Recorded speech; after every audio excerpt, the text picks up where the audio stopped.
Assalamualaikum warahmatullahi wabarakatuh. Halo semuanya, perkenalkan nama saya Imelia Lestari dengan NIM 0311230030. Pada kesempatan kali ini, saya akan menjelaskan materi tentang etika perilaku kontribusi para filsuf. Materi pertama yaitu etika dan kode etik. Encyclopedia of Philosophy mendefinisikan etika dalam 3 cara, yaitu yang pertama pola umum atau cara hidup, yang kedua seperangkat aturan perilaku atau kode etik, dan yang ketiga pertanyaan tentang hidup dan aturan perilaku. Pengertian pertama, kita berbicara tentang etika Buddha atau Kristen. Pada pengertian kedua, kita berbicara tentang etika profesional dan perilaku yang tidak beretika. Pada pengertian ketiga, etika adalah cabang filsafat yang sering diberi nama khusus metahis. Hal yang akan dibahas bukan tentang keyakinan agama yang dijalani dengan cara yang diyakini tepat untuk mencapai beragam tujuan kehidupan, atau membahas tentang metaethics yang merupakan teori tentang etika, melainkan akan membahas bagaimana mempelajari kode moral yang berhubungan dengan perilaku bisnis. Materi yang kedua ada etika dan bisnis. Archie Carroll yang merupakan seorang pengamat membahas tentang etika bisnis yang layak secara ekonomi.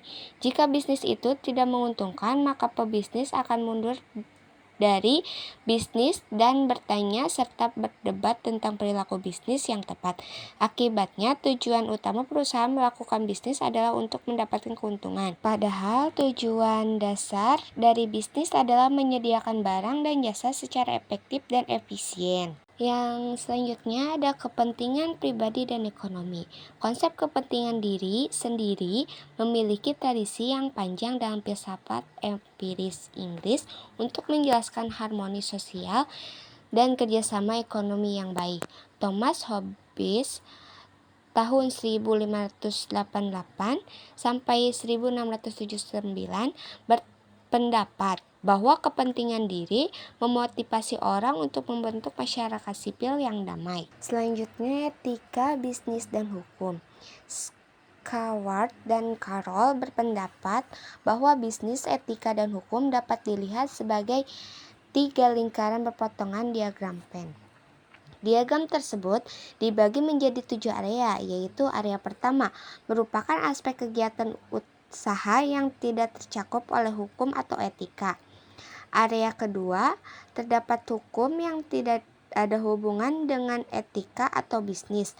Area ketiga merupakan larangan etika yang tidak menyangkut bisnis dan tidak melanggar hukum. Area keempat merupakan pusat aturan dan peraturan bahwa perusahaan harus mengikuti undang-undang yang disahkan oleh pemerintah, badan pengatur, asosiasi profesi, dan sejenisnya. Area kelima merupakan tumpang tindih antara kegiatan bisnis dan norma-norma etika. Terdapat area tumpang tindih antara hukum dan etika, yaitu area 6. Area 7 merupakan persimpangan hukum, etika, dan bisnis. Biasanya hanya menjadi masalah jika hukum mengatakan satu hal sementara etika mengatakan sebaliknya. Selanjutnya ada teori-teori etika utama yang berguna dalam menyelesaikan dilema etika teologi. Teologi berasal dari kata Yunani yaitu telos yang berarti tujuan, konsekuensi, hasil, dan sebagainya. Teori teologis mempelajari perilaku etis dalam hal hasil atau konsekuensi dari keputusan etis.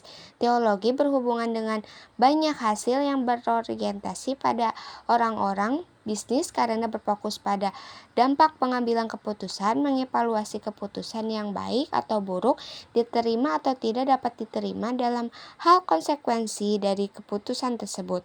Utilitarianisme mendefinisikan baik dan jahat dalam hal konsekuensi non-etis dari kenikmatan dan rasa sakit. Tindakan etis yang benar dan salah adalah satu yang akan menghasilkan jumlah besar dari kesenangan atau paling sedikit rasa sakit. Ini adalah teori yang sangat sederhana. Selanjutnya, teori-teori etika utama yang berguna dalam menyelesaikan dilema etika teologi. A. Undang-undang dan peraturan utilitarisme. Aturan utilitarisme sedikit sederhana.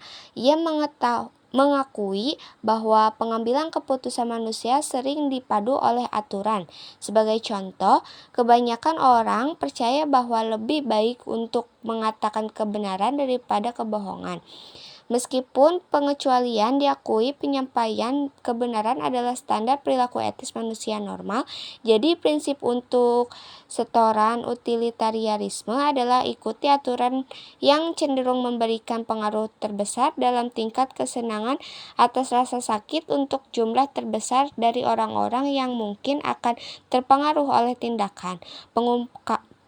Kebenaran biasanya mengendalikan kesenangan terbesar bagi kebanyakan orang. Demikian pula laporan keuangan yang handal, yang akurat, sangat berguna bagi investor dan kreditor dalam membuat keputusan investasi. B. Saran dan tujuan akhir. Beberapa orang menyalahkan gunakan utilitarisme dengan mengatakan bahwa tujuan akan membenarkan cara, tapi ini adalah sebuah aplikasi yang tidak pantas dari teori etika. Untuk utilitarisme pada akhirnya tidak pernah menghalalkan cara. Sebaliknya, agen moral harus mempertimbangkan konsekuensi keputusan dalam hal membuat kebahagiaan atau dalam hal membuat aturan yang apabila diikuti berkemungkinan akan menghasilkan kebahagiaan untuk semua. Selanjutnya, etika deontologi motivasi untuk perilaku. Deontologi mengevaluasi etika perilaku berdasarkan motivasi pembuat keputusan. Menurut deontologi, suatu tindakan bisa benar dan etis, bahkan tidak menghasilkan hasil yang baik atas kejahatan bagi pengambilan keputusan atau masyarakat secara keseluruhan. Ini membuatnya jadi pelengkap untuk utilitarisme karena tindakan yang memenuhi kedua teori dapat dikatakan memiliki peluang bagus untuk etika. Kelemahan deontologi. Sama seperti teori etika lainnya, deontologi memiliki masalah dan kelemahan. Masalah mendasar adalah bahwa imperatif kategoris tidak memberikan panduan yang jelas untuk menentukan mana yang benar dan mana yang salah. Jika kedua atau lebih hukum moral mengalami konflik dan hanya satu yang dapat diikuti. Keadilan dan kewajaran. Memeriksa saldo. David Hume 1711 sampai 1776 berpendapat bahwa kebutuhan akan keadilan terjadi karena dua alasan, yaitu orang tidak selalu bermanfaat dan terdapat sumber daya yang langka. Sesuai dengan tradisi empiris Inggris, Hume percaya bahwa masyarakat terbentuk melalui kepentingan pribadi. Oleh karena kita tidak mandiri, kita perlu bekerja sama dengan orang lain. Untuk itu kelangsungan hidup kesejahteraan bersama, yaitu untuk mendapat dukungan pemangku kepentingan. A. Keadilan prosedural. B. Keadilan distribusi. C. Keadilan kewajaran. Selanjutnya, etika kebajikan. Meneliti kebajikan yang diharapkan. Etika imajinasi mengambil inspirasi dari filsafat Yunani Aristoteles 384 sampai 322 sebelum Masehi. Dalam etika Nikomachean menjelajahi sifat hidup yang baik, ia berpikir bahwa tujuan hidup adalah kebahagiaan. Hal ini bukan kebahagiaan dalam arti hedonistik, sebaliknya kebahagiaan bagi Aristoteles adalah kegiatan jiwa. Kami memenuhi tujuan kami, merasa bahagia dengan hidup, mulia dengan hidup sesuai dengan alasan. Sekarang keagungan adalah karakter dari jiwa yang ditampilkan hanya dalam tindakan sukarela, yaitu dalam tindakan-tindakan yang dipilih secara bebas setelah musyawarah. Jadi kita menjadi mulia karena sering melakukan tindakan eksploitasi. Setelah Aristoteles juga merasa bahwa ada kebutuhan untuk pendidikan etika, sering orang akan tahu tindakan yang berbudi luhur. Kelemahan etika kebajikan. Ada dua masalah yang berkaitan dengan etika kesejahteraan. Apa saja keindahan yang harus dimiliki oleh pelaku bisnis dan bagaimana pertunjukan tampilan di tempat kerja. Sebuah kunci kemudahan dalam bisnis adalah integritas hampir terjebak dalam CFO yang disuplai oleh manajemen sumber daya Robert Half mengatakan bahwa integritas merupakan aspek kualitas yang penting untuk dimiliki seorang pemimpin bisnis. Integritas melibatkan ketegasan, jujur, dan hormat bagi perusahaan. Hal tersebut berarti bahwa tindakan perusahaan harus konsisten dengan prinsip-prinsipnya. Hal ini ditunjukkan dengan tidak mengorbankan nilai-nilai inti, bahkan ketika ada tekanan yang kuat untuk melakukan. Membahas kasus pengumpulan dana oleh organisasi nirlaba. Imajinasi moral. Mahasiswa dari sekolah bisnis dilatih untuk menjadi seorang manajer bisnis yang diharapkan dapat membuat keputusan dalam situasi sulit. Manajer harus kreatif dan memiliki inovasi dalam mencari solusi sehingga dapat membantu memecahkan berbagai masalah dalam praktik bisnis. Mereka juga harus memiliki tingkat kreativitas yang sama. Ketika menangani masalah etika, para manajer harus menggunakan imajinasi moral mereka untuk menentukan alternatif etika agar memberikan keuntungan yang sama dalam berbagai alternatif etika. Hal ini berarti keputusan yang diambil oleh seorang manajer harus memberikan dampak yang baik bagi individu, perusahaan, dan masyarakat. Selanjutnya ada studi kasus akibat sakit hati anak kedua bantu kakak bunuh ayah.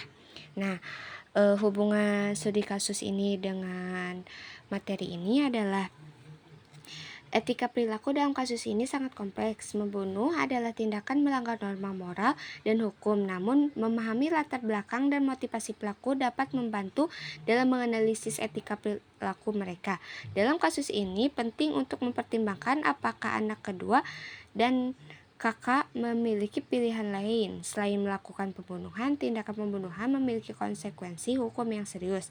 Anak kedua